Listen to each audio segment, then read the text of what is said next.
Good morning, all India Civil Service Academy students. இன்னைக்கு நம்ம series of lecture for your Civil Service Mains 2022, which is nearing. World ஹிஸ்டரியில American revolution பத்தி பார்க்க போறோம். சரிங்களா? First கிளாஸ்ல நம்ம வந்து இண்டஸ்ட்ரியல் ரெவல்யூஷன் பார்த்தோம். இண்டஸ்ட்ரியல் ரெவல்யூஷனோட ரீசன் என்ன அப்படின்னு பார்த்தோம்.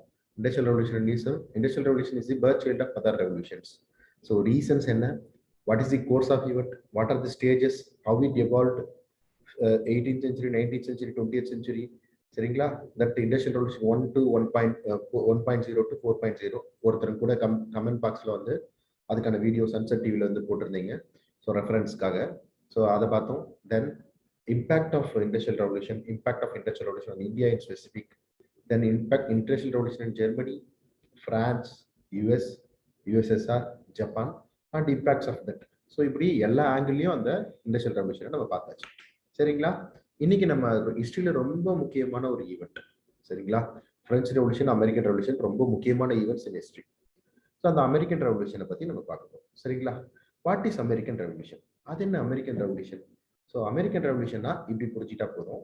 அமெரிக்கன் ரெவல்யூஷன் என்னன்னா, America was no man's land. So it was land of native people, red Indians. சரிங்களா? இங்கிருந்து ஸ்பானிஷ்ல இருந்து போன யார் அமெரிக்கா கண்டுபிடிச்சாருன்னு உங்களுக்கு எல்லாம் தெரியும். ஹிஸ்டரியில முதல்ல இருந்தே கேட்பாங்க. கொலம்பஸ். சரியா? ஸோ அவங்க வந்து அமெரிக்கன் ஐலாண்டில் போய் செட்டில் ஆகுறாங்க. வெஸ்ட் இண்டீஸ் அமெரிக்கன் ஐலாண்டில் போயிட்டு ஸ்பானிஷ் காலனிஸ்லாம் கொஞ்சம் இருக்கு. பின்னாடி இண்டஸ்ட்ரியல் ரெவல்யூஷனால பிரிட்டிஷ் பீப்புள் வந்து அமெரிக்காவில் போய் செட்டில் ஆகுறாங்க. சரிங்களா? ஒரு கட்டத்தில் 90% of the people living in America are British people. Remaining 10% தான் ஸ்பானிஷு, போர்ச்சுகீஸ், ஃப்ரெஞ்சு இவங்க எல்லாம் வராங்க. சரிங்களா? ஸோ இந்த 90% British people, so they are thinking that they are living in a separate region. So nobody can control them. No one has sovereignty to control them. But British thinks in another way. British வந்து என்ன நினைக்குதுன்னா, that is the land of England. So they are having all the power to levy taxes and impose laws on the subjects of American people. சரியா? American பீப்புள்ல வந்து அவங்களுடைய மக்கள்னு சொல்லி அதை சொல்றோம். சரியா? So அதனால இந்த வார்த்தையிலே வந்து அமெரிக்கன் ரெவல்யூஷன் ஒருத்தவங்க சொல்லுவாங்க, அமெரிக்கன் வார் ஆஃப் இண்டிபெண்டன்ஸ் சொல்லுவாங்க. இதுல இருக்கிற பிரிவை நம்ம புரிஞ்சுக்கிறது மூலியமாவே நம்ம வந்து அந்த அமெரிக்கன் ரெவல்யூஷனை புரிஞ்சுக்க முடியும்.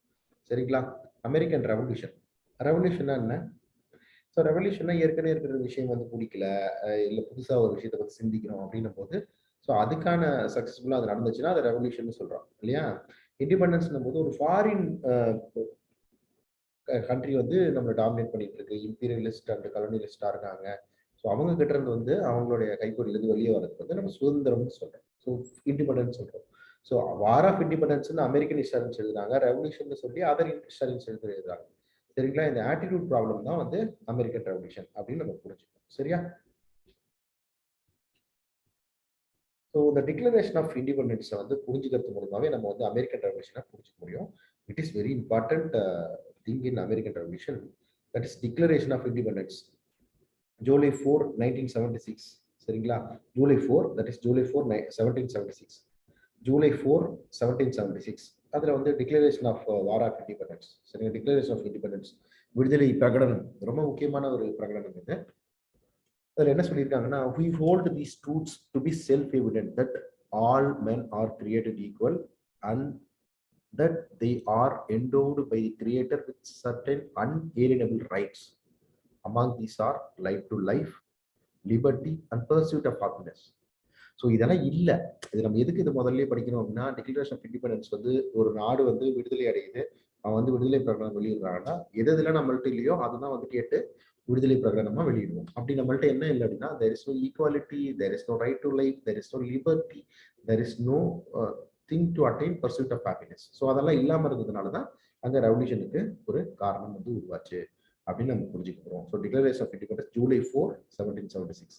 ஸோ அமெரிக்கா விடுதலை அடைஞ்ச நாளா என்னைக்கு வந்து இன்னைக்கு வரைக்கும் அமெரிக்க விடுதலை நாளா வந்து ஜூலை 4, 1776 தான் வந்து அனுசரிச்சுட்டு வராங்க.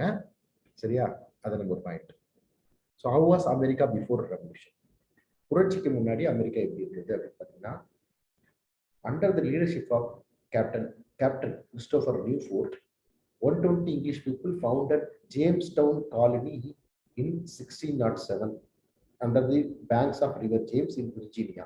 விர்ஜீனியா அப்படின்னா கன்னிப்பெண் அப்படின்னு அர்த்தம். ஸோ அந்த இடத்துல தான் முதல் முறையா, அந்த விர்ஜீனியா ப்ராவின்ஸ் இல்லையா, அங்கதான் முதல் முறையா பிரிட்டிஷ் பீப்புள் 1607ல லேண்ட் ஆகிறாங்க ஃபர்ஸ்ட் கேப்டன் கிறிஸ்டோபர் நியூஃபோர்ட் அப்படிங்கிற ஒரு தலைமையில 120 இங்கிலீஷ் பீப்புள் வந்து செட்டில் ஆகிறாங்க. 1775க்குள்ள there were 13 American colonies. So எவ்வளோ பேர் வந்து மைக்ரேட் ஆகிருப்பாங்க அப்படின்னு பார்த்துங்க.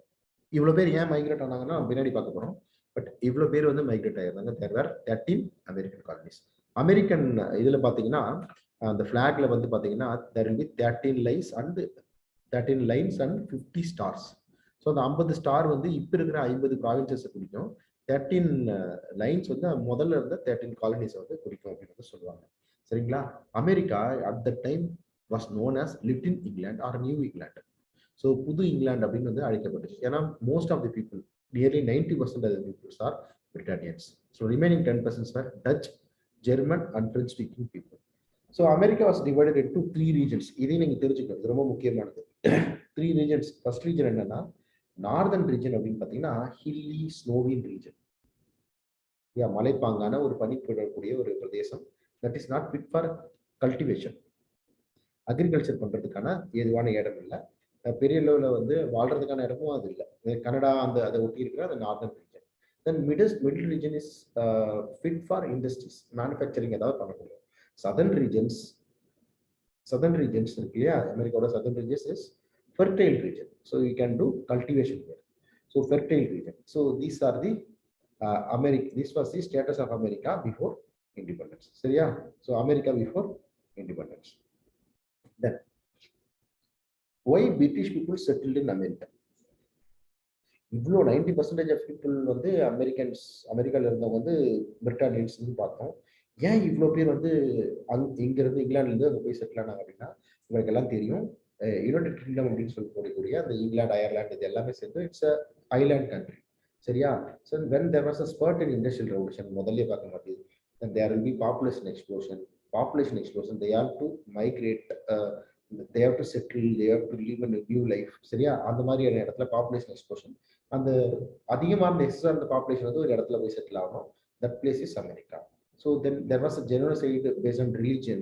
சரியா? ஆர்த்தோடாக்ஸ் ஆர்த்தோடாக்ஸ் பீப்புளுக்குள்ள அந்த கிளாஷஸ் எல்லாம். தென் கமர்ஷியல் ரெவல்யூஷன் ஏற்படுது. Commercial revolution needs colonies. So I already told you industrial revolution fueled the demands created by colonial revolution. சரிங்களா? Colonies fueled the demands created by industrial revolution. சரிங்களா? Industrial ரெவல்யூஷன்ஸ்க்கு வந்து நிறைய வந்து raw material தேவை. Industrial ரெவல்யூஷனுக்கு வந்து தேர் NEET place for trade. சரியா? அந்த ட்ரேடுக்கும் அவங்க பொருளை விற்கிறதுக்கும் தென் வந்து ரா மெட்டீரியல்ஸ்க்கும் ஒரு புதிய இடம் தேவைப்பட்டுச்சு. That is America. Then religious suppression. Okay, orthodox people unorthodox பீப்புளை சப்ரஸ் பண்ணாங்க. ஸோ அந்த அன்ஆர்த்தடாக்ஸ் பீப்புள் அமெரிக்காவில் செட்டில் ஆனவங்க எல்லாமே they are mostly liberal, unorthodox and some of them are just they released from prisons. அந்த மாதிரியான ஆட்கள் தான் வந்து யூஎஸ்ல வந்து செட்டில் ஆனாங்க. சரிங்களா? So this is about America before independence and why British people settled in America. Then what are the causes for American Revolution? விடுதலை போராட்டத்துக்கு என்ன காரணம்? So I told you already, industrial revolution is the birth child of other revolutions அப்படின்னு ஞாபகம் வச்சுக்கங்க. சரிங்களா? அப்படி ஞாபகம் வச்சுட்டாலே நம்ம என்ன பண்ண முடியும்? Agriculture revolution, commercial revolution, scientific revolution, intellectual revolution நமக்கு ஞாபகம் வந்துடும். சரிங்களா? அது மாதிரியே இண்டஸ்ட்ரியல் ரெவல்யூஷன் மாதிரியே American revolution is a natural revolution அப்படின்னு ஞாபகம் வச்சுங்க. அந்த மாதிரியான ஒரு இடத்துல ரெவல்யூஷன் வந்து தான் ஆகும். அந்த மாதிரியான ஒரு கண்டிஷன்ல புரட்சி வந்து தான் ஆகும். அப்படி இருந்ததுனால அமெரிக்கால வந்து ரெவல்யூஷன் வந்து வந்துச்சு. American revolution is a natural one அப்படின்னு ஞாபகம் வச்சுங்க. ஃபர்ஸ்ட் திங், காரணம் என்னன்னு பார்த்தீங்கன்னா ஜெனிசிஸ் ஆஃப் செட்டில்ஸ். அமெரிக்கால செட்டில் ஆனவங்க எல்லாம் யாருன்னு பார்த்தோம்? அங்கிருந்து சட்டத்திட்டத்துக்கு கட்டுப்படாதவங்க தான் வந்து அமெரிக்காவுக்கு வந்து செட்டில் ஆகும். ஏற்கனவே அங்கிருந்த மதம் சம்பந்தமான சட்டத்திட்டத்துக்கும் இல்லை அந்த நாட்டில் இருந்த இண்டிவிஜுவலிஸ்டுக்கு எதிரான வந்து சட்டத்திட்டத்துக்கும் ஒத்து வராதவங்க என்ன பண்றான்? அமெரிக்கால வந்து செட்டில் ஆகும். ஸோ அவன் ஆட்டோமேட்டிக்காக அவன் என்ன பண்ணுவான்? கண்டிப்பாகவே வந்து அவன் வந்து அங்கேயும் போய் அந்த சட்டத்திட்டங்களுக்கு கட்டுப்பட மாட்டான். திரும்பவும் போய் பிரிட்டனோட சட்டத்திட்டங்கள் அமெரிக்கால லெவி பண்ணாங்கன்னா ஸோ அதுக்கு வந்து அவன் ஒத்துக்க மாட்டான். So he will revolt. சரியா? So genesis of settlers is the first cause of American revolution. சரியா? Then Results of contradiction between attitudes of different states. Results of contradiction between attitudes of different states. அமெரிக்காவுடைய attitude ஒரு மாதிரி, பிரிட்டனுடைய attitude ஒரு மாதிரி இருந்துச்சு. இந்த எத்திக்ஸ்ல நீங்க படிப்பீங்க இல்லையா, எத்திக்ஸ்க்கும் உங்களுக்கு கிளாஸ் நடத்திட்டு இருக்காங்க. What is attitude, what is aptitude அப்படின்னு நடத்திட்டு இருப்பாங்க இல்லையா. ஆட்டிடியூட்னா என்ன? மனப்பாங்கு, மனப்பான்மை, மனப்பாங்கு. சரிங்களா? ஆப்டிடியூட்னா என்ன? திறன், திறன். ஒருத்தனுக்கு நல்ல திறன் கூட இருக்கலாம், ஆனா அந்த திறன் எதை நோக்கிய திறன்? தீவிரவாதிக்கும் நல்ல திறன் தான் இருக்கு. அவன் வந்து நிறைய பட்டாசுகள், நிறைய துப்பாக்கிகள் தயாரிக்கலாம், நிறைய வந்து துப்பாக்கிகளை கையாளுற திறமை அவனுக்கு இருக்கு. சரியா? நிறைய அணு ஆயுதங்கள், அழிவு ஆயுதங்களை தயாரிக்க முடியும். அதுவும் ஒரு திறன் தான் இல்லையா? ஆனா அது எதுக்காக? அவனுடைய மனப்பான்மை எதுக்கு? கொடூரமா மக்களை கொல்றதுக்கான மனப்பான்மையா, இல்ல வந்து போர்ல இருந்து மக்களை காக்கிறதுக்கான மனப்பான்மையா அப்படின்னு இருக்கு இல்லையா? So attitude is more important than aptitude.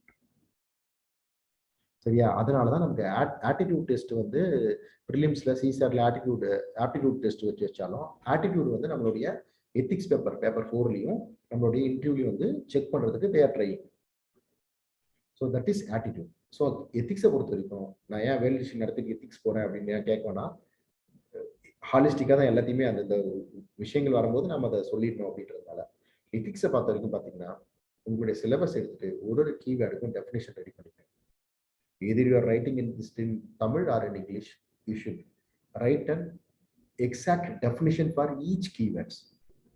What is attitude? What is aptitude? What is ethics? What is moral? நிறைய பேருக்கு எத்திக்ஸ்க்கு மாரலுக்கும் வித்தியாசம் தெரியாதுங்க. What is ethics and what is moral? எத்திக்ஸ்னா பொதுவாக அறம்னும், மாரல்னா மாரல் அறம் இல்ல. Morality is something from within, தன்னறம். Morality அப்படின்னா தன்னறம் அர்த்தம், சம்திங் ஃப்ரம் வித்தின். எத்திக்ஸ் அப்படிங்கிறது ஒரு பொதுவான ஒரு அறம் இல்லையா? ஸோ இப்போ வந்து வெளியில வந்து பார்க்கணுன்றதுக்காக ஏதோ ஒரு கிரெடிட் கிடைக்கணுன்றதுக்காக பண்றதுக்கு எத்திக்ஸ் ஆயிரும். நம்ம தட் இஸ் நாட் மாரல். மாரல்றது உள்ள இருந்து வரணும். சரியா? That is moral. ஸோ இப்படி ஒரு விஷயத்துக்கும் what is emotional intelligence? Emotional intelligence இட்லியாகிறவங்க தமிழ் ஒரு புத்தகம் இருக்கு, சோமவல்லியனோட. What is emotional intelligence? Being intelligent is different from being emotionally intelligent. Emotional intelligence na enna? உணர்வு சார்ந்த நுண்ணறிவு. Knowing my emotion, knowing your emotion, knowing others emotion, okay, handling my emotion and handling others emotion also. நம்ம இப்ப class வந்து நடத்துறோம், இவ்வளவு நேரம் ஒரு 1 hour நடத்தலாம். அது வந்து உட்காந்து கேட்பாங்க.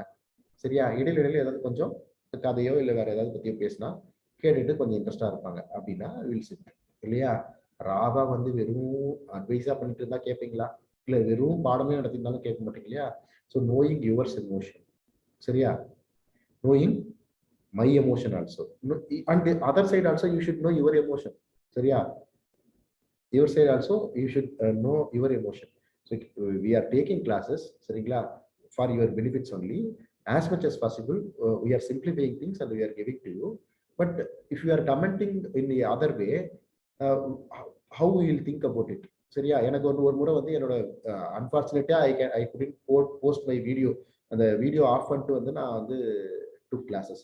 அன்னைக்கு கிளாஸ்ல கமெண்ட் பார்த்தீங்கன்னா, whether it is a right attitude for you to classes, don't hide and go அப்படின்ற மாதிரி, whether they know that are அப்படி எழுதலாமான்னு தெரியல. But they are writing it in comment. சரியா? அப்போ வந்து you are not understanding my emotions. That is also there இல்லையா? அது மாதிரி ஹேண்டில் பண்றது வந்து எமோஷனல் இன்டெலிஜென்ஸ். ஸோ இப்படி எத்திக்ஸ் பேப்பர்ல பாத்தீங்கன்னா, you should write all the definition of your ethics keywords. That is very important. And apart from that, you should write examples for everything. Real life example, your real life example, and example from history and importance event of India. சரிங்களா? Okay. ஆட்டோக்காரன் வந்து ஒரு இதுல வந்து நகை வந்து தொலைஞ்சு போகுதுங்க. நகை தொலைஞ்சு போனா வந்து எடுத்துட்டு வந்து கொடுக்குறான் யாராவது ஒருத்தவங்களுக்கு. அது என்ன? அது பேர் என்ன? மாரலிட்டி, தன்னறம். அவனை யாரும் எடுத்து சொல்ல. சரிங்களா? சரி, அதே ஆட்டோல நம்ம ஏறி உட்காடுறோம். சரியா?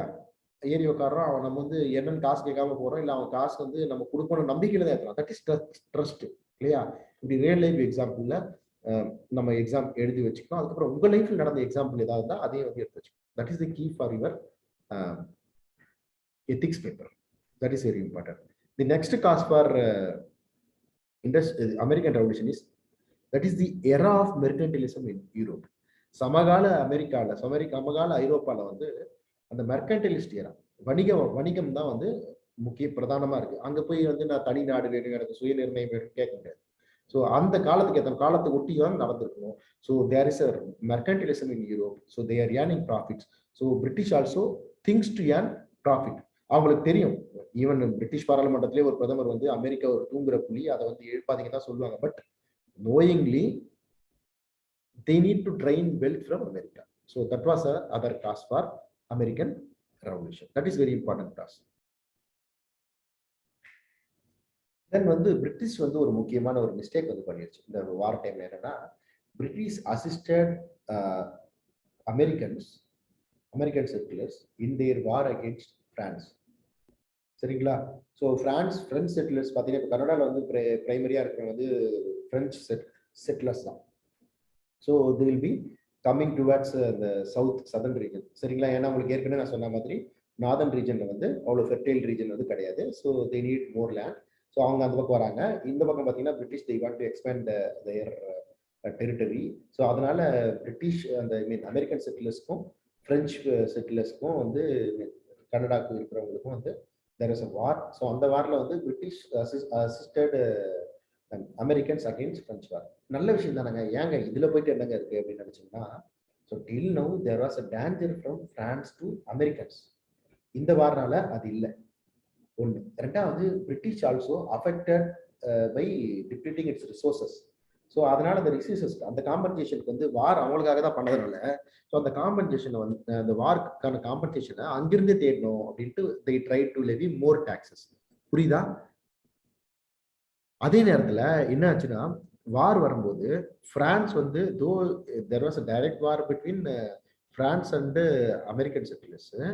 பட் ஆனால் அதுக்கு ஹெல்ப் பண்ணது பிரிட்டிஷ். ஸோ பிரிட்டிஷ் வந்து ஹெல்ப்டு காலனிஸ் ஒன்லி. சரிங்களா? பிரிட்டிஷ்க்கும் இது பிரான்ஸ் வந்து ஹெல்ப்டு காலனிஸ் ஒன்லி. ஓகேவா? எதிரிக்கு எதிரி நண்பன்ற மாதிரி they helped American settlers. So இந்த மூணு விஷயம் நடந்துச்சு. So British assistance in war against French colonial settlers அப்படிங்கிறது ஒரு முக்கியமான காஸ். சரிங்களா? அடுத்து Britain wishes to compensate our war loss. நான் ஏற்கனவே சொன்ன மாதிரி ஸோ பிரிட்டிஷ் வந்து யாருக்காக ஹெல்ப் பண்ணாங்க? அமெரிக்கன் செட்டிலர்ஸ் தான், பிரிட்டிஷ் செட்டிலர்ஸ் தான் வந்து ஹெல்ப் பண்ணாங்க அகெயின்ஸ்ட் பிரான்ஸ். ஸோ அதனால அவங்க ரிசோர்சஸ்லாம் டிப்ளீட் ஆனதுனால so they wanted to compensate our war losses. Britain wants to compensate our war losses by levying more taxes on America. சரியா? Colonial settlers were influenced by enlightened philosophies across Atlantic. சரிங்களா? French philosophers, Renaissance periodல இருந்த philosophers-ஆல philosophies சொல்லுவாங்க அவங்கள. So they were attracted American people. சரிங்களா? இதுல Benjamin Franklin ரொம்ப முக்கியமான ஒரு பிலாசபர், தத்துவ மேதை. The started American philosophical society. Then Thomas பெயினோட மூணு முக்கியமான book, the rights of man, common sense and age of reasons. So இது மாதிரி அமெரிக்காலையும் பிலாசபர்ஸ் வந்து உருவானாங்க. So they insisted about liberty, individual freedom, laissez faire, இதெல்லாம். சரிங்களா? தட் இஸ் ஒரு important reason. Then defective administrative system. தப்பான நிர்வாகம் இருந்துச்சுன்னா கண்டிப்பா அதுக்கான விலையை கொடுத்தே ஆகும். Any country it maybe. வரலாறு அதுதான் சொல்லுது. நெப்போலியனுக்கான ரெவல்யூஷனா, நெப்போலியனோட வீழ்ச்சிக்கா இருக்கட்டும், யுஎஸ்எஸ்ஆருடைய பிரிவினைக்கா இருக்கட்டும். சரிங்களா? ஸோ அமெரிக்காவில் இருந்த ரெவல்யூஷனா இருக்கட்டும், எல்லாத்துக்கும் வந்து வரலாறு கொடுக்கக்கூடிய பாடம் என்ன? நிர்வாகம் தப்பா இருந்தா, மக்கள் நிர்வாகம் தப்பா இருந்தா, you cannot win over the mind of people. So மக்களுடைய மனசு இல்லாம it is not possible to make a country united. சரியா? அதுதான் பிரச்சனை. ஸோ டிஃபெக்டிவ் அட்மினிஸ்ட்ரேட்டிவ் சிஸ்டம் என்னன்னு பார்த்தீங்கன்னா, 3 விஷயங்கள் வந்து இருந்துச்சு அமெரிக்கன் காலனிஸ்ல. அப்ப 13 காலனிஸ்ல கவர்னர் இருந்தார். Governor is appointed by British crown. Okay. Executive council is also appointed by British crown only. இந்தியாலையும் அப்படிதான் சார் இருந்துச்சு. ஆனா there was a local assembly that was governed by the members of local assembly was colonial settlers. சரிங்களா? So இதுதான் வந்து அங்கிருந்த ஒரு defective administrative ஒரு அரேஞ்ச்மெண்ட்ஸ். சரிங்களா? ஸோ கவர்னர் இருப்பாங்க, எக்ஸிக்யூட்டிவ் கவுன்சில் இருப்பாங்க, அவங்களுக்கு கீழே லோக்கல் அசம்பிளி இருக்கும். லோக்கல் அசம்பிளிக்கு எந்த விதமான ரெஸ்பான்சிபிலிட்டியுமே கிடையாது. So they are given responsibility collect tax alone. சரிங்களா? To give and to collect tax alone. Then economic exploitation by the means of law. That is very important cause. நிறைய சட்டங்கள் போட்டாங்க.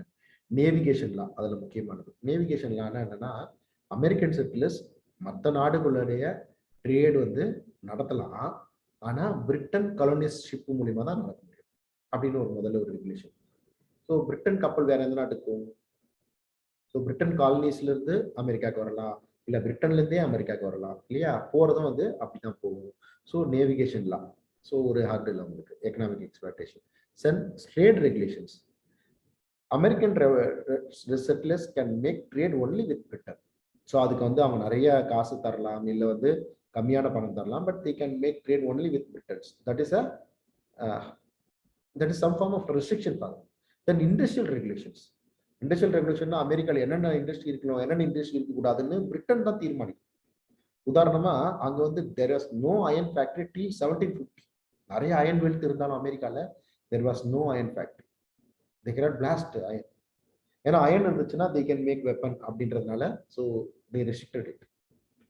Then impact of 7 years war. It is the ultimate cause. So 1756 to 1763. So that ended 7 years war. நம்ம கூட தெரியும் 1763 the treaty of அந்த treaty நமக்கு தெரியும், treaty of Paris.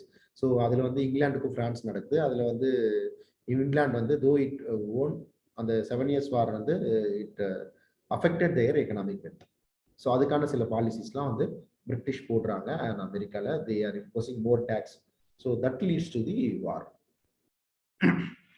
Course of event பார்த்தீங்கன்னா 1763 7 years war ended with treaty of Paris. Treaty of Paris வந்து it pacified this things and போருக்கு முன்னாடி இருந்த நிலைமைக்கு எல்லாரும் போகணும் அப்படின்னு ஒத்துக்கிட்டாங்க. ஸோ ஒத்துக்கிட்ட அப்புறமும் there was a war loss. So British want to compensate our war loss by imposing tax through laws on America. சரியா?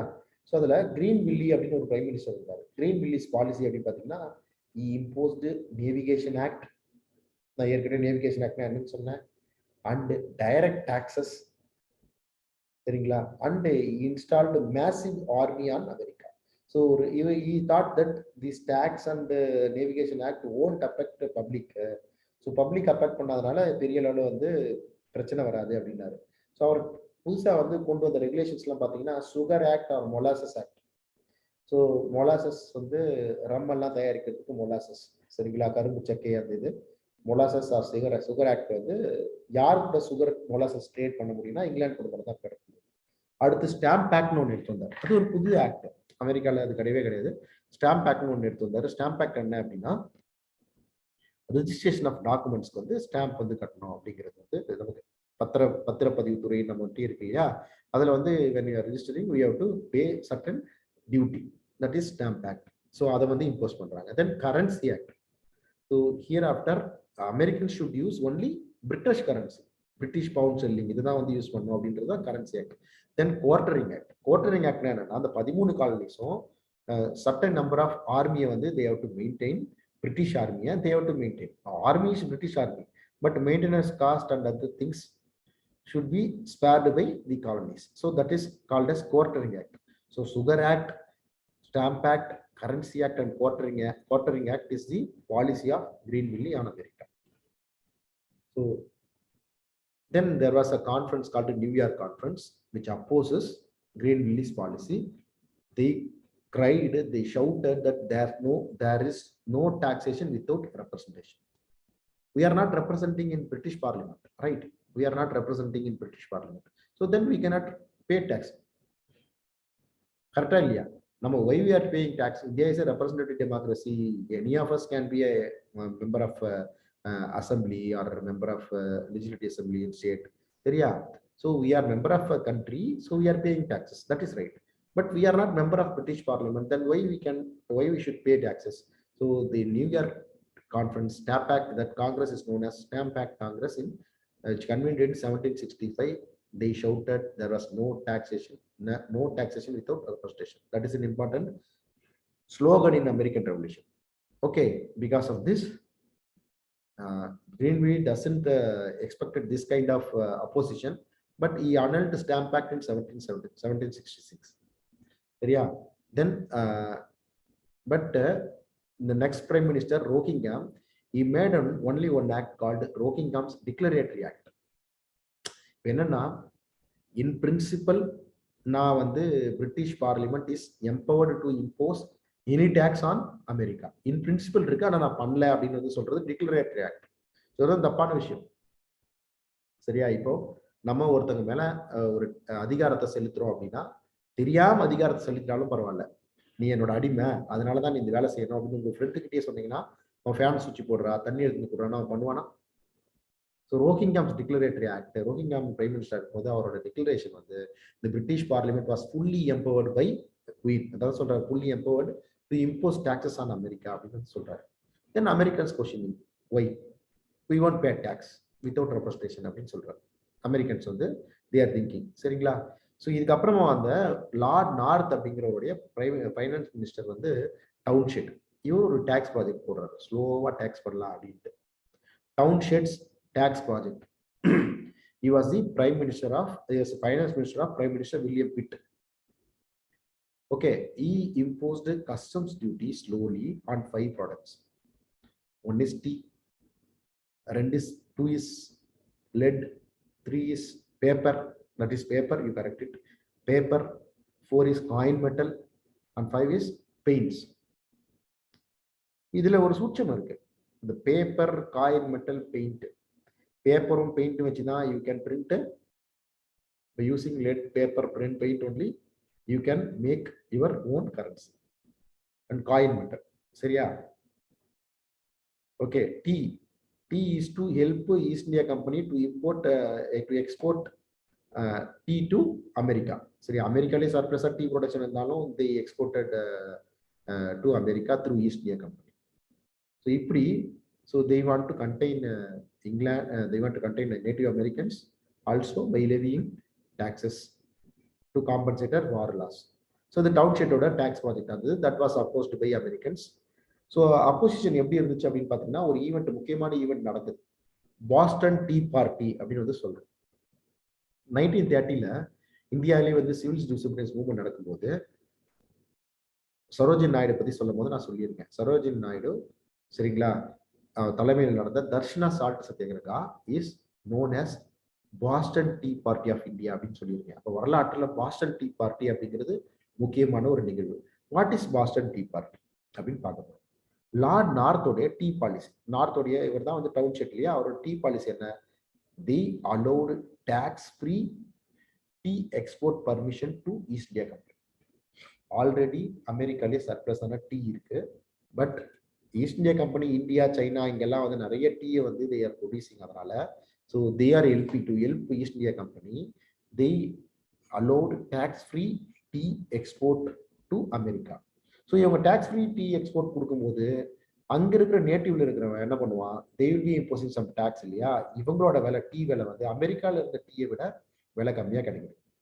So that means இந்தியால காலனியா வச்சிருந்த என்னென்ன பாலிசி எல்லாம் பண்ணிட்டு இருந்தாங்களோ அதை தான் வந்து இப்ப என்ன பண்றாங்க, அவங்க அமெரிக்கால பண்றாங்க. So Americans witnessing it, they are ruling us அப்படிங்கிற மாதிரியான ஒரு ஃபீல் வந்து அமெரிக்கன்ஸ்க்கு வந்து கொடுக்குது. ஸோ இதுல முக்கியமான ஒரு பாஸ்டன் டீ பார்ட்டியில முக்கியமான ஆளா இருந்தவர் வந்து பாத்தீங்கன்னா Samuel Adams. he made a committee of correspondence. இவங்க என்ன பண்றாங்க அப்படின்னா, பாஸ்டன் போர்ட்னு ஒரு போர்ட் இருக்கு மசசூசெட்ஸ் ப்ராவின்ஸ்ல. ஸோ மசசூசெட்ஸ் ப்ராவின்ஸ்ல பாஸ்டன் போர்ட்ல என்ன பண்றாங்க அப்படின்னா 342 chests ஆஃப் டீ பாக்கெட்ஸ். செஸ்ட்னா அது ஒரு அளவீடு, அந்த காலத்துல இது ஒரு மார்பு அளவுக்கு தூக்கி போட்டுறது, அது ஒரு 342 மார்பு அளவுக்கான இந்த டீ பாக்கெட்ஸ் வந்து அந்த நேட்டிவ் அமெரிக்கன்ஸ் மாதிரி, செவ்விந்தியர்கள், ரெட் இண்டியன்ஸ் மாதிரி வேஷம் போட்டுட்டு அவங்க வந்து throwed out tea packets from ships. So from East India, from Britain ships. சரிங்களா? So that event is known as Boston tea party. So that is open defiance of authority. அந்த event நடந்தது வந்து 16th December 1773. அது வந்து ஒரு அதிகாரத்தை கேள்வி கேட்டுச்சு. ஒருத்தர், ஒரு பிரைம் மினிஸ்டர் ஆஃப் பிரிட்டன் வந்து ஒரு ஆக்ட் போடுறாரு, அந்த ஆக்டுக்கு எதிராக that to violence, this is a violence. So அதனால it was start as a open defiance of authority. So அதுக்கு ரியாக்ட் பண்ணி அவங்க என்ன பண்றாங்க அப்படின்னு பார்ப்போம். Boston tea party is an important event. So lord north imposed a suppressing act. அடக்குமுறை சட்டங்களை வந்து லார்ட் நார்த் வந்து போடுறாரு. என்னென்ன அடக்குமுறை சட்டங்கள்னா, he witnessed this Boston Tea Party as a challenge to British Parliament. By that, he closed Boston court in Massachusetts provinces. Then he appointed advisors of Massachusetts provinces. It will be directly appointed by emperor. Then murder cases, hereafter murder cases are transferred from American court to England court. So அது என்னங்க murder எதுவுமே நடக்கல, இது டிரான்ஸ்ஃபர்னா ரொம்ப முக்கியமானது என்னன்னா judicial சூப்ரமசி. யாரோட judicial சூப்ரமசி? இங்கிலாந்துல இருந்த ஜுடிஷியல் தான் கண்ட்ரோலிங் அமெரிக்கன்ஸ் அப்படின்னு சொல்ற மாதிரி ஒரு காலனிஸ் மாதிரி அமெரிக்காவை they treated. So murder cases hereafter will be transferred from American courts to courts in England. Then deployment of British forces in Massachusetts. இது ரொம்ப தப்பான ஒரு விஷயம். ஆர்மியை கொடுத்துட்டோம். ஏற்கனவே பிரிட்டிஷோட ஆட்டிடியூடுக்கும் அவங்களோட ஆட்டிடியூடுக்கும் ஒரு பிரச்சனை இருக்கு. ரெண்டாவது, பிரிட்டிஷோட பாலிசி அங்கிருந்த பாப்புலர் சாவர்ஜினிட்டி, பாப்புலர் வில்ல இல்ல. British sovereignty is not popular in America. So அந்த இறையாண்மையை அமெரிக்கன் பீப்புள் ஏற்றுக்க மாட்டாங்க. சரிங்களா? அந்த டைம்ல என்ன நடக்குது அப்படின்னா, first international conference of Congress அப்படின்னு பிலடெல்பியால நடக்குது. பிலடெல்பியால first international conference on Congress. So 1774 நடக்குது. இதுல 12 மாகாணங்கள் கலந்துக்கிறாங்க எக்ஸப்ட் ஜார்ஜியா. ஜார்ஜியாவை தவிர்த்து மீதி 12 மாகாணங்கள் இதில் கலந்துக்கிறாங்க. So their demand is not a complete independence. They don't want complete independence. They just want an internal autonomy. So internal affairsல they wanted autonomy. சரிங்களா? some kind of dominion அந்த மாதிரி வச்சுக்கலாம். ஸோ அதை விட கூட கம்மியாக தான் கேட்டாங்க. So they just asked autonomy in internal affairs, and they sent a petition to British Parliament. That petition is known as Olive Branch Petition. So these are keywords. உங்களுக்கு ஏற்கனவே நான் சொல்லியிருக்கேன், அந்த keywords வந்து நம்ம ஞாபகம் வச்சுக்கணும். So Olive Branch Petitions. So Olive Branch Petition மூலமா through first international conference of Congressல they sent a petition. சரிங்களா? Till now there was no war. Okay. Then அந்த மசாச்சுசெட்ஸ் ப்ராவின்சஸ்ல எங்க பார்த்தாலும் அந்த ஆர்மியை நிக்க வைக்கலாம் அப்படின்னு வந்து லார்ட் நார்த்தோடைய சப்ரஸிங் ஆக்ட்ல இருக்கு இல்லையா? ஸோ அந்த நேரத்தில் there was a clash between people and Americans, Native Americans and American settlers and the British Britain. So Concorde வில்லேஜில் வந்து ஒரு ஃபயர் நடக்குது. தட் ஃபயர் அமெரிக்காவில் என்ன வரலாற்றில் என்ன சொல்றாங்கன்னா, the shot heard around the world அப்படின்னு சொல்றாங்க. Short heard around the world அப்படின்னு வந்து சொல்றாங்க. முக்கியமான ஒரு துப்பாக்கி சத்தம். சரியா? ஏப்ரல் 1775 நடக்குது. ஸோ அதுக்கப்புறம் வந்து second international conference of Congress வந்து நடக்கிறாங்க. ஸோ இதில் வந்து they declaring war against Britain. George வாஷிங்டனை கமாண்டர் இன் சீஃபாக வந்து அனௌன்ஸ் பண்ணி தே ஸ்டார்டட் வார். சரியா? இந்த வாரில் என்ன நடக்குது அப்படின்னா, வாருக்கு முன்னாடியே they declared independence on 4th July 1776. நான் முதலே சொன்னேன் இல்லையா? So declaration of independence they said that people's sovereignty அவங்க ஹைலைட்டட். தென் வார் நடக்குது. வாரில் வந்து கனடால இருந்து நார்த்ல இருந்து பிரிட்டிஷ் ஜெனரல் பர்கோயின் வராரு. ஸோ இந்த வார் இந்த விஷயங்கள்லாம் வந்து we can say more stories about wars. இந்த ஈவெண்ட் பத்திலாம் நிறைய கதைகள்லாம் வந்து பேசலாம். சரிங்களா? இந்த அமெரிக்கன் ரெவல்யூஷனை பத்தி நிறைய கதைகள்லாம் பேசிட்டு இருக்கலாம். That won't end your class. ஒரு 1 hourக்குள்ள என்ன பண்ண முடியுமோ அதுதான் பண்ண முடியும். அது இல்லாமல் வார் இப்படி நடந்துதான், துப்பாக்கி எடுத்து வந்தான், அவர் வந்து விக்ரம் படத்துல கமல் சுட்ட மாதிரி அவர் சுடும்போது அவர் பைசெப்ஸ் எல்லாம் தெரிஞ்சிச்சு, ட்ரைசெப்ஸ் எல்லாம் ஆடிச்சு. இப்படி வந்து நம்ம படிக்க வேண்டிய அவசியம் இல்லை. they won't ask that. சரியா? என்ன கேள்விகளா கேட்பாங்கன்னு நம்ம மனசுல வச்சுதான் நம்ம பாடங்கள் வந்து நடத்துறோம். சரி, அது மட்டும் நீங்க மைண்ட்ல வச்சுங்க. அதனால வார் சீன்ஸ் எல்லாம் நம்ம வந்து பார்க்க வேண்டியது. தட் மே பி ரொமான்டிக், ஆனா அது தேவையில்லை. ஸோ பர்கைன் பிரிட்டிஷ் ஜெனரல் வந்து வராரு. வாரெல்லாம் நடக்குது. வாரோட எண்ணில் பார்த்தீங்கன்னா லார்ட் கார்ன்வாலிஸ் நமக்குலாம் தெரியும், பின்னாடி படிக்கிறோம். இந்தியாவில் வந்து ஒரு கவர்னர் ஜெனரலாக இருந்தவர் Lord Cornwallis. he got surrendered at battle of Yorktown battle George Washington கிட்ட கார்ன்வாலிஸ் சரண்டர் ஆகிறாரு. அது ஒரு வார் முடிச்சு. தென் 1783 வந்து ட்ரீட்டி ஆஃப் பாரிஸ் பாரிஸ் ஒப்பந்தத்தோட இந்த வார் முடிஞ்சிருது. In this Paris pact England recognise the independence of 13 colonies. So British obtained some British territories. France obtained some British territories by Paris Pact. அது வந்து பின்னாடி பிரச்சனை ஆகுது. அதனால தான் சொல்லுவாங்க Paris pact settled the old ones and created the new ones சொல்லுவாங்க. பழைய விஷயங்கள்லாம் செட்டில் ஆயிடுச்சு, பட் புதிய விஷயங்கள்லாம் வந்து உருவாக்குச்சு அப்படின்னு வந்து பாரிஸ் பேக்ட் பத்தி சொல்லுவாங்க. ஒரு முக்கியமான ஒரு கேள்வி, இதை கூட உங்க கேள்வியில கேட்கலாம். British was considered as the super power in that time. சொல்லுவாங்க இல்லையா, சூரியன் மறையவே மறையாது, பிரிட்டிஷோட சாம்ராஜ்யத்துல சன் நெவர் செட்ஸ் அப்படின்னு சொல்லுவாங்க இல்லையா. ஸோ எங்க பார்த்தாலும் அவங்களுக்கு காலனிஸ் இருக்கு, அந்த மாதிரியான ஒரு பவர். சரிங்களா, நேவல் சூப்ரமசி இப்படிலாம் இருக்கும்போது why British failed in American revolution, American war of இண்டிபெண்டன்ஸ்ல ஏன் they failed? One, American forces are planned one. Okay, it was headed by a prudent, abled person called George Washington. So அவரோட பேர்ல தான் வந்து இந்த Washington DC அப்படின்னு வந்து ஒரு நகரமே வந்து இருக்கு. That is capital of America. So he was the prudent person, he was abled like war chief. So அது வந்து முக்கியமான ஒரு reason. Then British undermine the strength of America. So they thought American natives, American settlers, they don't have power to restrict Britain in any way. அப்படின்ற மாதிரி they undermined the strength of America. Then முக்கியமான, என்ன பொறுத்த வரைக்கும் முக்கியமான காசை நான் தான் நினைப்பேன், British traders were not in favour of fighting with America. Traders want peace only. நம்ம ஜெயினிசம் பத்தி படிக்கும்போது, புத்திசம் பத்தி படிக்கும்போது ட்ரேடர்ஸ் பத்தி சொல்லியிருக்கேன். சரியா, they want peace only. Peace இருந்தால் தான் ட்ரேட் பண்ண முடியுங்க. வார் இருந்தால் ட்ரேட் பண்ண முடியுமா? வார் இருந்தால் முதல்ல மேனுஃபேக்சரே பண்ண முடியாது. வார் இருந்தால் முதல்ல வாங்குற ஸ்ட்ரென்த்தே இருக்கு. பீஸ் இருந்தால் தான் we can manufacture, we can buy that product from manufacturer and we can sell to the customer. So அதனால பிரிட்டிஷ் ட்ரேடர்ஸ் வந்து ஏன் ஃபேவர் பண்ணல அப்படின்னா, America was considered as the important source of raw material and more number of people settled that they can buy finished products of பிரிட்டன்ஸ். ஏன்னா அந்த நேரத்தில் அங்கே இண்டஸ்ட்ரியல் ரெவல்யூஷன் நடக்கல அமெரிக்கால.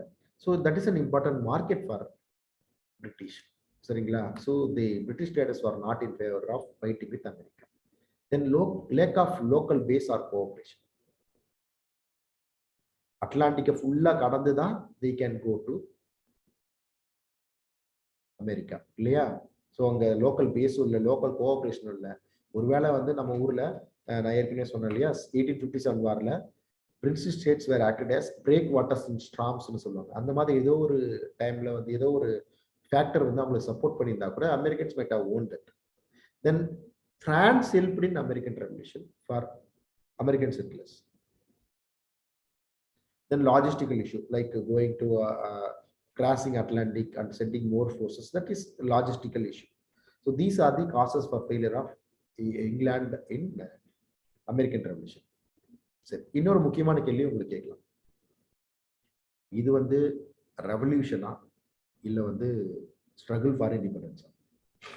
இது ஒரு புரட்சியா இல்லை வெறும் விடுதலை போராட்டம் மட்டும்தான்? விடுதலை போராட்டம் நான் வந்து புரட்சின்னு சொல்ல மாட்டேன். எப்பவுமே அது விடுதலை போராட்டம் அப்படிங்கிறது ஒரு ஃபாரின் டாமினேஷனுக்கு எதிராக நடந்த ஒரு லோக்கல்ஸ் பண்ற ஒரு விஷயம் மட்டும்தான், போராடுற விஷயம். So that their goal maybe just liberty, அதுதான் பெரியார் சொல்றாரு. ஸோ வந்து விடுதலை வாங்குறதுனால தான். சரிங்களா, ஸோ அது வந்து ரெவல்யூஷன் கிடையாது. Revolution is something different. So இந்த ஃப்ரீடம் ஸ்ட்ரகிளா ரெவல்யூஷன் அப்படின்னு பார்த்தீங்கன்னா, I think it is more, it is just not a revolution in its form, but it is a revolution in its effect. So இது காரணங்கள்லாம் இது வரைக்கும் பார்த்துருந்தோம். இந்த காரணங்கள்லாம் ஒரு புரட்சிகரமான காரணம் எதுவும் இல்லை. காரணங்கள்ல ஒரு பெரிய புரட்சி இல்லை, ஆனா அதோட விளைவுகள்ல மிகப்பெரிய புரட்சி ஏற்பட்டுச்சு. So American revolution is really a revolution based on its effects. American ரெவல்யூஷனோட எஃபெக்ட் என்ன? First American constitution, written constitution ஒரு விஷயத்தையும் அமெரிக்கா தான் வந்து உலகத்துக்கு அறிமுகப்படுத்துறாங்க. தென் ஃபெடரல் ஸ்ட்ரக்சர், கூட்டாட்சி முறை, ஜுடிஷியல் சூப்பர்மசி, இந்த மாதிரி அந்த constitution, that is a revolution. ஒத்துதான் ஒண்ணு. ரெண்டாவது அபாலிஷன் ஆஃப் ஸ்லேவரி. சரியா, ஸ்லேவ் ட்ரேட் நடந்துச்சு. கலோனியலிசம் படிக்கும்போது வந்து ஸ்லேவ் ட்ரேட்னு எப்படி தெரியும், இங்கிருந்து வந்து கன்ஸ் போய் ஆப்பிரிக்கால இருந்து மீன் ஸ்லேவ்ஸ் எல்லாம் அமெரிக்காவுக்கு they sold it in America. So அது அமெரிக்காவில் இருந்து அவங்க they produced raw material needed for industrial revolution. அப்படி ஒரு சர்க்குலர், ஒரு ட்ரையாங்குலர் ட்ரேட் அதாவது போச்சு. ஸ்லேவ் ட்ரேட் நடந்துச்சு. தென் ஸ்லேவ்ஸ் அதிகமாயிட்டாங்க அமெரிக்கால. So that was because of the independence only, because of the revolution only, the slavery got abolished in later days. Even it is in later days, because of the revolution only, slavery was abolished. So மூணாவது, ideas of American revolution. individualism, popular sovereignty, சரிங்களா? So philosophy of individualism, constitution, eradication of inequalities. So the at least empowered women were there. Okay, va? There was no absolute poverty. Relative poverty வேணா ஓரளவுக்கு இருக்கு. These are the revolutionary impacts. So American War of Independence can also be called as American Revolution by its effects அப்படின்னு நீங்க எழுத முடியும். சரிங்களா? Then what are the impacts of American Revolution? American Revolution ஓட விளைவுகள் என்ன? American Revolution is the first event in the history which demonstrated the success of forces of change. நவீன சக்திகள் இருக்கு இல்லையா, நவீன சக்திகள், நவீன எண்ணங்கள், அதோட வெற்றியை உலகத்துக்கு காட்டின முதல் வரலாற்று நிகழ்வு அப்படின்னா அமெரிக்கா புரட்சி தான் ஒன்று. It established a new form of state. Till now they were studying just in books, okay, about federalism, but America only they established a new form of state with possibility of a function of various states with the coordinate center as a federation. Federation ஒன்று செயல்பட முடியும் அப்படின்றது காட்டினதே American revolution. Next, landmark of establishing a state of popular sovereignty by replacing colonial establishment.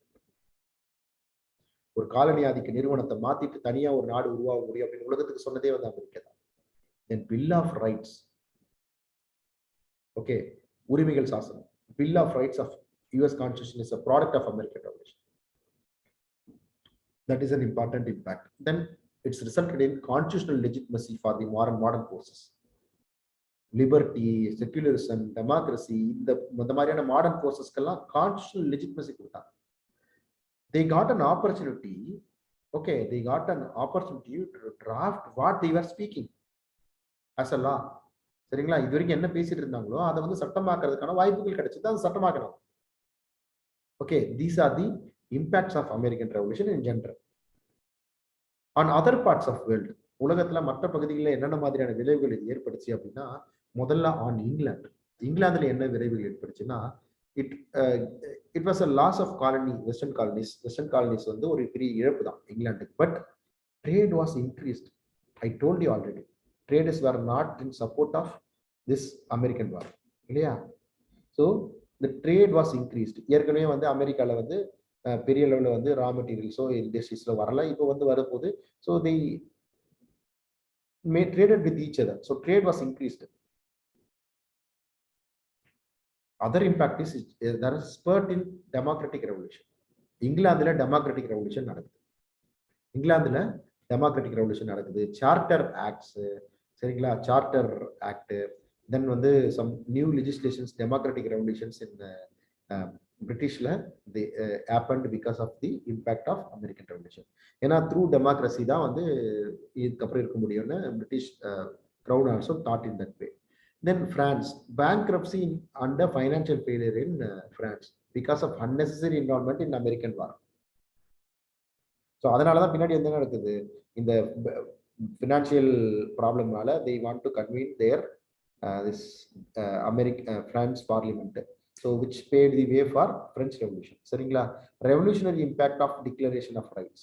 இந்த குடிமக்கள் சாசனம் இருக்குல்ல, declaration of rights, இதை பார்த்து தான் French Revolutionல ரெவல்யூஷனரி இம்பாக்ட் வந்து ஏற்பட்டுச்சு. Then how it impacted India, how American Revolution impacted India. ஒன்று கான்ஸ்டியூஷன் நமக்கு தெரியும், அமெரிக்கன் கான்ஸ்டியூஷன் வந்து என்னென்னலாம் நம்ம எடுத்திருக்கோம் அப்படிங்கிறத நம்ம எடுத்துக்கலாம். ரெண்டாவது forward policy. want to compensate the failure of American colonies with India. Lord Cornwallis அங்கே தோத்துருவார். ஸோ அதனால கார்ன்வாலிஸ் வந்து இங்கே நிறைய ஜெயிச்சு நானும் ஜெயிப்பேன்டா, நானும் ஹீரோ தான் அப்படின்னு காட்டணும்ட்டு கார்ன்வாலிஸ் வந்து இந்த ஆங்கிலோ மைசூர் வார், தேர்ட் ஆங்கிலோ மைசூர் வார்லாம் கார்ன்வாலிஸ் தலைமையில் தான் நடக்குது இல்லையா? ஆங்கிலோ மைசூர் வார்.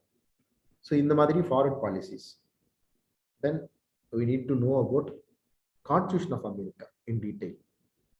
ஸோ அமெரிக்கன் ரெவல்யூஷன் பார்த்தோம். How was America? What are the causes for American Revolution? சரியா? Genesis of course of event in American Revolution, impact of American Revolution, இதெல்லாம் பார்த்தோம். Then Constitution of America. So success in revolution gave an opportunity to give legal form to their ideas of during the their revolution. In 1787, 55 representatives from 12 autonomous states assembled in Philadelphia.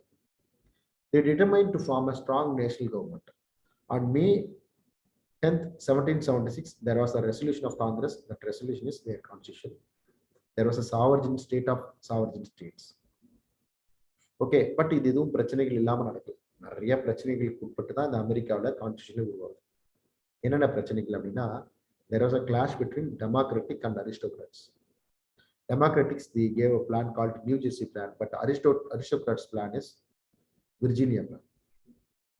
So Democrat plan, this New Jersey plan was adopted by Thomas Jefferson. Virginia plan is the plan of William Hamilton. Okay, democrat plan என்ன பண்றாங்கன்னா, பெரிய பெரிய மாநிலங்களுக்கும் சின்ன மாநிலங்களுக்கு வித்தியாசம் தாங்க. பெரிய மாநிலங்கள் வந்து அரிஸ்டோக்ராட், சின்ன மாநிலங்கள் வந்து டெமோக்ராட். சரிங்களா? பெரிய மாநிலங்கள் என்ன சொல்லுதுன்னா, சென்டருக்கு மோர் பவர் கொடுக்கலாம் அப்படின்னு வந்து சொல்றாங்க. ஆனா சின்ன மாநிலங்கள் டெமோக்ராட் என்ன சொல்றாங்க அப்படின்னா, பெரிய மாநிலங்களுக்கு சென்டருக்கு மோர் பவர் கொடுத்தா நாங்க சின்ன மாநிலங்களோட குரல்கள்லாம் அங்க பிரதிபலிக்காது அப்படின்னு வந்து சொல்றாங்க. ஒண்ணு. அதனால வந்து அங்க வீக் ஃபெடரல் இருந்தா போதும்னு சொல்றாங்க. அரிஸ்டோக்ராட்ஸ் வந்து ஸ்ட்ராங் ஃபெடரல் இருக்குன்னு சொல்றாங்க. டெமோக்ராட் என்ன சொல்லுவாங்கன்னா, வழக்கம் போல மோர் power to be given to people அப்படின்னு சொல்றாங்க. பட் அரிஸ்டோக்ராட்ஸ் மேல் தட்டில் இருக்கிறவங்க வந்து they will be voting only to give minimum power to people. Then democrat வந்து யூனிகேமரல் ரெஜிஸ்ட்ரேஷன் இருக்கணும் அப்படின்னு சொல்றாங்க. சரிங்களா? அரிஸ்டோக்ராட் வந்து பைகேமரல் ரெஜிஸ்ட்ரேஷன் இருக்கணும் அப்படின்னு வந்து சொல்றாங்க. 2 அடுக்கு நம்ம ஊர்ல இருக்கிற லோக்சபா ராஜ்யசபா இருக்கணும் அப்படின்னு வந்து சொல்றாங்க. ஏன் வந்து டெமோக்ராட் யூனிகேமரல் ரெஜிஸ்ட்ரேஷன் இருக்கணும் அப்படின்னு சொல்றாங்க அப்படின்னா, so only by voting, vote போடுறதுனா எத்தனை பேர் ரெப்ரஸன்டேட்டிவ் அதுதான். பட் பை கேமரல் போகும்போது இந்த செனட் உறுப்பினர்கள் ஆகும்போது டிஃபரன்சஸ் இன் நம்பர்ஸ் வந்து உருவாயிடும் அப்படின்னு டெமோக்ராட் வந்து பயப்படுறாங்க. ஸோ இந்த 2 பேருடைய பிரச்சனையும் சால்வ் பண்றதுக்கு there was a compromise happened in Connecticut province வந்து டாக்டர் ஜான்சன் அவர் வந்து ஒரு காம்ப்ரமைஸ் கொடுத்தார். That plan is known as conciliatory plan, சமரச உடன்படிக்கை. ஸோ இதுபடி வந்து 2 ஹவுஸ் உருவாக்கப்பட்டுச்சு. பை கேமரல் தான். ஒன்று lower house, house of people. House of பீப்புளுக்கு பேஸ்ட் ஆன் பாப்புலேஷன் வந்து ஓட்டு போடுவாங்க.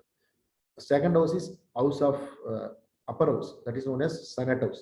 ஸோ அதில் வந்து ஒரு ப்ராவின்ஸ்லேருந்து 2 பேர் தான் ரெப்ரஸன்டேட்டிவ். சரிங்களா? ஸோ வந்து ஸ்ட்ராங் ஃபெடரலாக இருந்தாலும் ரெப்ரஸன்டேட்டிவ். தென் வந்து ஃபெடரல் மட்டுமே எல்லாமே இருந்துக்கூடாதுட்டு ஜுடிஷியல் சூப்பர்மசி கொடுத்தாங்க. இந்த மாதிரி வந்து ஒரு காம்ப்ரமைஸ்டு அக்ரிமெண்ட் ஏற்பட்டுச்சு. That compromise is known as Connecticut compromise. So these are the characteristics of American constitution. One is it is very short. Then it is a written constitution which envisaged popular sovereignty, which is based on popular people's sovereignty. Presidential form of government. So American government is the presidential form of government. It has a system of checks and balances. So it is a compromise for Democrats. So yeah, or a system of checks and balances they will be providing. Then it's a federal government. So that is a new one in history. Then judicial supremacy. Dual citizenship for a particular province and citizenship for America. Then fundamental rights, adipadi urmaigal. Then philosophy of individualism. These were the characteristics of American Constitution. That is about American Revolution. Okay, so American Revolution ஒரு முறை பாருங்க. Source book வந்து உங்க school book வந்து ஒரு முறை வாசிச்சு பாருங்க. That is enough, more than enough for you. Okay, American Civil War வந்து நம்ம இன்னொரு கிளாஸ்ல வந்து பார்ப்போம். ஓகேவா? Thank you, all the best.